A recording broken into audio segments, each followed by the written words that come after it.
Welcome back to the legal echoes. आज का हमारा टॉपिक है इंडियन कास्ट बेस्ड सेंसेक्स, यानी भारत में जाति आधारित जनगणना। इसमें हम जानेंगे ये क्या होती हैं, इसका इतिहास क्या है और आजकल इसके बारे में क्या बहस चल रही है। Understanding the caste census. सबसे पहले समझते हैं कि कास्ट बेस्ड सेंसेक्स होता क्या है। A caste-based census systematically collect the data on a different caste and the subcaste in the population. जाति आधारित जनगणना का मतलब ये है ऐसी गिनती जिनमें हर एक पर्सन की जाति और उसकी उपजाति का रिकॉर्ड रखा जाता है। ठीक है, अब इसका पर्पस क्या होता है, इसका उद्देश्य क्या है। सबसे पहला, आइडेंटिफाई आ सोशल इकोनॉमिक डिसपार्टीज। समाज में अमीर और गरीब, पावरफुल और कमज़ोर जातियों का फ़र्क समझना। ठीक है, इस चीज़ को आप ध्यान से समझिएगा। दूसरा है हमारा inform targeted welfare policies.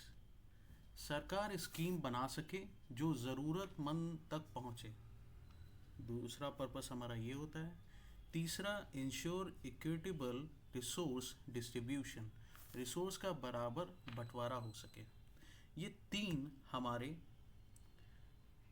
Purpose होते हैं, हमारे उद्देश्य होते हैं। ठीक है, इसके बाद now we come on historical context. History देखते हैं अब। 1931 सेंसेक्स का ब्रिटिश राज ने लास्ट बार पूरी कास्ट की जानकारी कलेक्ट की थी ताकि सोसाइटी को समझकर एडमिनिस्ट्रेशन कंट्रोल कर सके। ठीक है, ये था हमारा 1931 का सेंसेक्स। ओके, दूसरी चीज़ पोस्ट इंडिपेंडेंस पे आई है।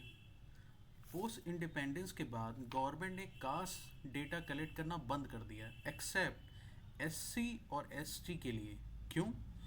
क्योंकि उनका फोकस था एक कास्टलेस सोसाइटी बनाने में। कास्टलेस सोसाइटी का मतलब है कि जहाँ पे कास्ट आइडेंटिटी इतनी स्ट्रॉन्ग ना रहे, सबकी आइडेंटिटी एक ही रहनी चाहिए, इंडियन। ठीक है, इसी को देखते हुए कास्ट बेस्ड सेंसेक्स नहीं किया गया था। ठीक है, अब इसका तर्क क्या है। अगर कास्ट काउंटिंग कंटिन्यू होती तो कास्ट डिवीज़न और स्ट्रॉन्ग हो सकती थी। इसी की वजह से कास्ट बेस्ड सेंसेक्स नहीं रखा गया। Okay, now we come on social economic caste census 2011। 2011 में सोशियो इकोनॉमिक कास्ट सेंसेक्स हुआ था। It collect the data about the peoples economic condition and caste. Okay, मतलब इसमें लोगों की आर्थिक स्थिति, गरीब, अमीर और उनकी कास्ट दोनों की जानकारी ली गई। लेकिन इसका कास्ट डेटा ऑफिशियली रिलीज़ नहीं किया गया था क्योंकि डेटा में बहुत सारी गलतियां थीं, खामियां थीं।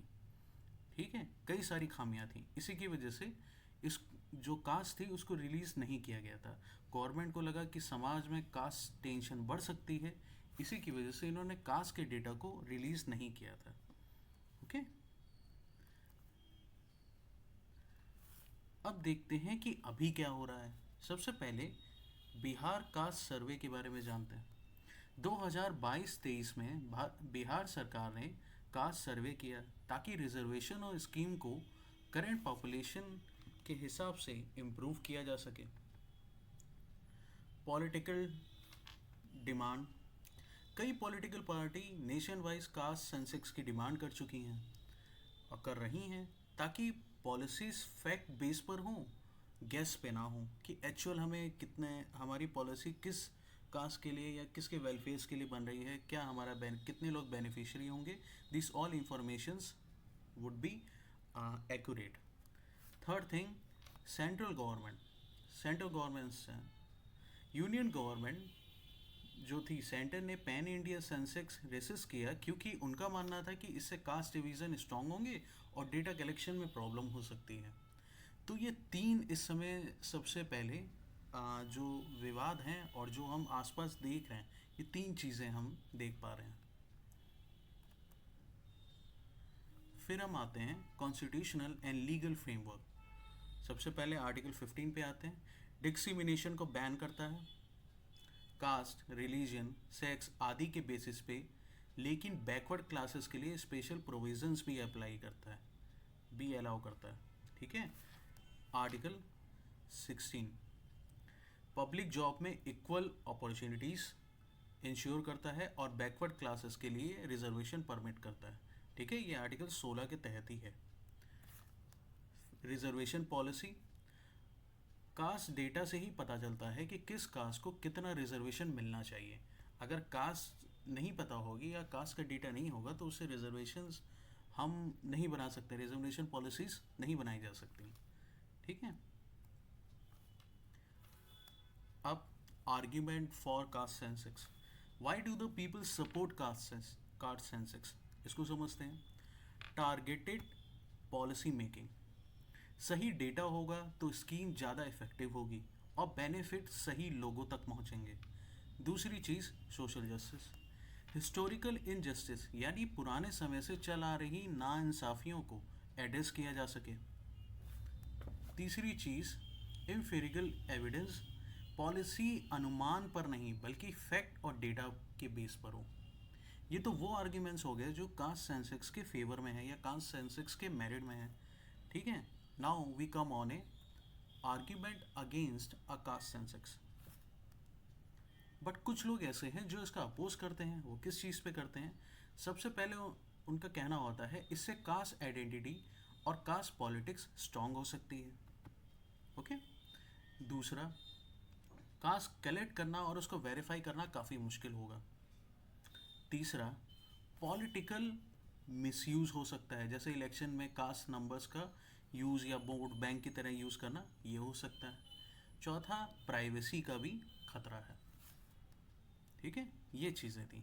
अच्छा, एक एक्स्ट्रा पॉइंट आप ज़रूर नोट कर लीजिएगा, वो ये है कि जो सेंसेक्स के फेजेस होते हैं वो हमेशा दो में होते हैं।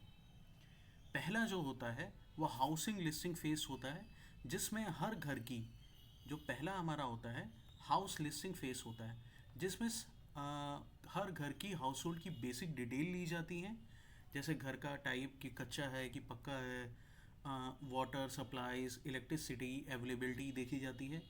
दूसरा फेज़ जो होता है वो होता है हमारा पॉपुलेशन पॉपुलेशन के बेस पे। इसमें एक्चुअल पॉपुलेशन डेटा कलेक्ट होता है, जिसमें कितने लोग आपकी फैमिली में हैं, उनकी एज, सेक्स, एजुकेशन और वो क्या काम करते हैं, इस चीज़ का। अगर कास्ट सेंसस होगा तो इसी पैटर्न पे होगा, लेकिन कास्ट डेटा भी कलेक्ट किया जाएगा, साथ में कास्ट डेटा को भी कलेक्ट किया जाएगा।